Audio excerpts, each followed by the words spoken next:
செஸ்டுடைய சுற்றளவு 42 இன்ச்சுக்காரங்களுக்கு வந்து ஆமுடைய சுற்றளவு வந்து 18 இன்ச். நம்ம எடுத்திருக்கிற இந்த 18 இன்ச்சை வந்து 2ஆல் டிவைடு பண்ணோம் அப்படின்னா 9 இன்ச் வருது. 9 இன்ச்சில் 1 இன்ச் மைனஸ் பண்ணி 8 இன்ச்சை நம்ம வந்து எழுதிக்கலாம். சரியான 6 இன்ச் அளவுக்கு கையுடைய உயரத்தை வந்து நம்ம போட்டோம் இல்லைங்களா. இந்த கையுடைய உயரத்திலிருந்து கேப் ஹைட் வந்து 3.5 இன்ச்சுக்கு நம்ம மார்க் பண்ணோம் இல்லைங்களா.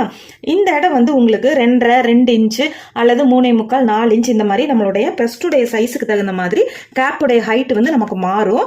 அப்போ கேப்புடைய ஹைட்டுக்கு தான் நம்ம வந்து சென்டரில் ஒரு கோடு போடுவோம்.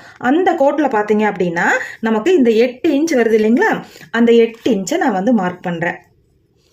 நம்ம வந்து அளவு எடுக்கும் போதே இந்த சென்டர் கோட்டுடைய அளவு வந்து கரெக்டா 9 இன்ச் அப்படின்னா நம்ம அந்த 9 இன்ச்சு வச்சோம் அப்படின்னா நம்ம ஆம்கோலுடைய சுற்றளவு வரையும்போது பார்த்தீங்கன்னா 10 இன்ச்சா ஆம்கோலுடைய சுற்றளவு வந்து பெருசாவே ஆயிரும். அதனாலதான் நம்ம வந்து 1 இன்ச்சை மைனஸ் பண்றது சரியான அளவை மார்க் பண்றதுக்காக.